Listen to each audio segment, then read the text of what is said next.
Hey, what's going on everybody? This is Eric with the mtgnoob.com here, bringing you a standard deck today. Now, originally the deck that I was going to be covering today was the Human Reanimator build that I brought to SCG Edison this past weekend. However, after really taking a look at the meta and seeing what everyone's playing right now, I thought that bringing a deck to the table like Human Reanimator, which has really tough matchups, especially now with how aggressive the metagame is, wouldn't exactly be the best thing. Now, it's not to say that I won't cover it at some point. I will cover it. It is going to be a mainstay in the format, but I think the format needs to slow down first, really allow the control decks to catch up, figure out how to beat the aggressive decks, and one way that decks are currently doing that is by playing instant speed removal, and that's why I gravitated towards Jund. At the SCG Open in Edison, Jund actually won it.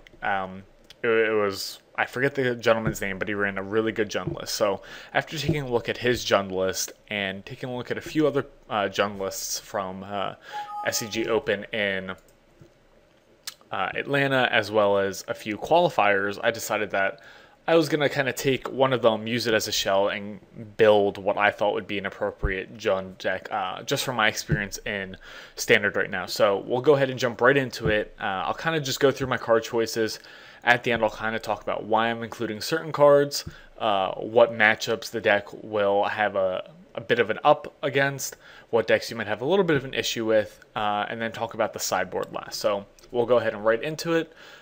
In my first 60, I'm running 15 creatures, 4 Huntmaster, 2 Olivia Voldaren, 4 Thragtusk, 2 Thundermaw Hellcape, then 3 Vampire Nighthawk. Next, I'm running 16 instant/sorcery speed spells. We'll go with 1 Abrupt Decay, 2 Searing Spear, 3 Victim of Night, which I feel like is going to be a mainstay in a lot of Jund decks now, 2 Bonfire of the Damned, 4 Farseek, 2 Mizium Mortars, and 2 Rakdos' Return. We also are running 4 Planeswalkers and 2 Garruk Primal Hunters and 2 Liliana of the Veil. Lastly, we have 25 lands, which might change. I went a little bit higher on lands that I would normally go, all of 1 land more, just to help out with the Rakdos' Return for a pretty large amount. So we have 4 Blood Crypts, 2 Cavern of Souls, 3 Dragon Skull Summits, 1 Forest, 2 Kessig Wolf Run, 4 Overgrown Tombs, 4 Rootbound Crags, 1 Swamp, and 4 Woodland Cemetery. So, in a few of the Jund lists, I've noticed that they happen to be running either 3 Olivia Voldaren, an additional Vampire Nighthawk, and then there's very few that are running Thundermaw Hellcape. If I wasn't running Thundermaw Hellcat, I'd only be running 13 creatures, potentially 14 if I ran an additional Olivia, and I just thought that the deck needed an additional bomb at 5 mana. Granted, yeah, we have Thragtusk, he's going to gain you life, he'll have the 3/3 once he leaves play, but Thundermaw just gets there. I really like the fact that it can come into play and tap down flying creatures and swing in for a free 5. Granted, if they have some instant speed removal like Victim of Night, you're going to have an issue with it, but, or Ultimate Price. I figured I wanted to see how it would test. I might change it out. I might put something else there. I'm not quite sure at the moment, but I did like Thundermaw Hellkite in that position. As far as instant speed removal, if people were running maybe 1 or 2 Abrupt Decays, I just went with 1, simply because I went with 3 Victim of Night instead. For those of you who don't know what Victim of Night is, it's 2 black, destroy target non-vampire, non-werewolf, non-zombie creature. Reason why I went with Victim of Night is, first off, you're not relegated to monocolored creatures like you are with Ultimate Price. Ultimate Price had a place in Standard. It still might have a place in Standard. In my opinion, I just think Victim of Night is better. We don't have an ungodly amount of zombies running around. Werewolves, yeah, maybe when Mare of Aberbrook flips or Huntmaster flips, but if those triggers are ever put on the stack, you can get rid of it with Searing Spear. Mare of Aberbrook, you can get rid of it with Abrupt Decay, so you're fine there. As far as non-vampire, you have Olivia Voldaren. You also have Falconwrath Aristocrat. However, you can play around both of those with Searing Spear as long as Olivia Voldaren doesn't get better. And obviously, if your opponent doesn't sack a creature to make Falconwrath Aristocrat indestructible for the turn. But you know, when you come to those situations, you can certainly cross and figure out what's the best idea. Additionally, if you can't get rid of either one of those creatures, you do have Bonfire and you do have Mizzium Mortars. If you happen to get lucky and can Rakdos return it out of their hand, that's even better. So, as far as matchups go, with the meta being so aggressive right now, I feel like this deck has enough instant speed removal and just removal in general to allow you to take a bit of a beating in the beginning and then go ahead and drop your Thragtusk, go ahead and drop your Vampire Nighthawk, your Olivia Voldaren, your Huntmaster to equalize.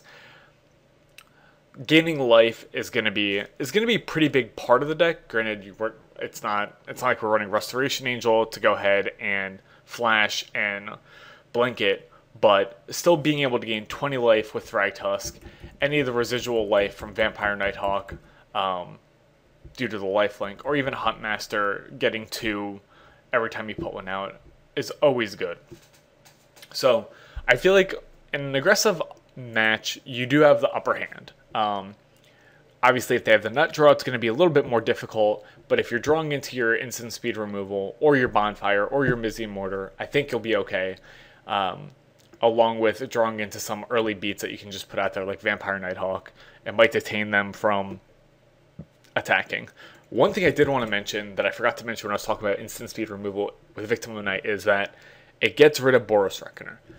So does Abrupt Decay, and that's big because everyone is playing them. I just see list after list of Boros aggro, Naya Midrange has been running it a little bit here and there, or it's in the sideboard, and I wanted a viable way of getting rid of him, and Victim of the Night does that. Obviously, you can Searing Spirit, but you're going to take 3 in the process, or it's going to be a 2-for-1. So that's all I wanted to say about that.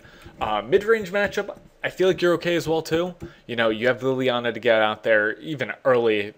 You know, if you +1 or yeah, you're losing a card, but then you can go ahead and cause a player to sacrifice 2 creatures in a row if you so desired. Garruk is going to be out there for either drawing cards off of Thundermaw or Thragtusk, or even Olivia once Olivia starts getting big with her ping ability. So having the instant speed removal as well, and having the fat 5 drops, I think you'll be good against the mid-range matchup. I did see a few Jund matchups when I was at the SCG Open in Edison, and Jund just looked like he was doing well. It didn't have really any issues. It just looked really consistent, and that's the type of deck I'm looking for right now. I know originally when I made the 9 mid-range deck tech, I said that was going to be my deck for the standard season, but after seeing Jund, and I fell in love with the deck. I knew I wanted to play it. I do love Naya and everything, but I think that Jund is going to be my deck for the standard season. As far as control matchups go, it's going to be a toss-up. I mean, with the way the deck is built right now, we don't really have much to deal with control-based decks. And that's where the sideboarding is going to come in. And I'm still working on that right now, so you might look at it now and be like, what the hell is he doing? But it's still a work in progress. You know, I think we have enough creatures to put some pressure on. You know, against the control matchup, we'd probably be siding out Mizzium Mortars, keeping in getting rid of the Victim of Nights, unless, you know, first game we see like Snapcaster, Restoration Angel, stuff like that. But that's all going to be what I figure out after I start testing the deck out a little bit more. But I do think even with control matchups, you'll be okay. You know, you have Slaughter Games on the board, Duress, Appetite for Brains. You can get rid of, you know, if you want to get rid of Sphinx's Revelation, or you just want to take a peek at their opening hand, see what they have. So later on you can use a Slaughter Games on something like that. It's a good combo. Appetite for Brains as well. You can get rid of Supreme Verdict. I did see a few control lists that are running like 2 or 3 Supreme Verdicts, as well as 2 or 3 Terminus, so it might buy you a little bit of time to put some hurt on your opponent. So that's what I think about the matchups. We'll go ahead and talk about the sideboard real quick, and why I picked some of those cards as well. So 4 creatures in the sideboard, 3 Deathrite Shaman, 1 Vampire Nighthawk. I might be getting rid of the additional Vampire Nighthawk. I'm not sure right now, but Deathrite Shaman is there to abuse Reanimator decks. Obviously, if they're targeting Angels of Glorious Rise, you can go ahead and get rid of the creature card in response, and then you gain 2 life. So I think it'd be something good to have as an early drop against Human Reanimator. Obviously, I'm also running Slaughter Games for that reason. I decided not to do any Grafdigger's Cage or Rest. Obviously, I'm not running away for Rest in Peace or Tormald's Crypt, anything like that. But I think Deathrite was a good choice to have. And then Appetite for Brains I can always bring in as well against Human Reanimator. And then 11 Sorcery, I already talked about some of them, but 2 Appetite for Brains, 2 Duress, 3 Pillars, 4 Slaughter Games. The Pillars are there for the Naya Humans or the red-green aggro matchups. You know, their 1-drops are going to get kind of annoying, so I figured we could always bring in Pillar in place of, you know, maybe a Mizium Mortar, an Abrupt Decay, and a Victim of Night. So something to that effect, but yeah, I like the deck as of right now. I think it's going to be pretty good. Once I start testing it, I can kind of get more input. Maybe I'll do a follow-up video then. But that's all I have for you guys today. Make sure you like the video, subscribe to the channel, and be on the lookout for additional deck techs coming from me. I will be putting out an aggro, some sort of Naya aggro, or maybe just a red-green aggro in the future, as one of our subscribers requested it from me. So I'm going to take a look at some lists and see what I can put together. Maybe I'll use one of the lists as a shell. But thank you always, guys, for watching. And make sure you comment below if you'd make any other choices and why you'd go with those choices. So thanks for watching, guys, and we'll see you around the channel.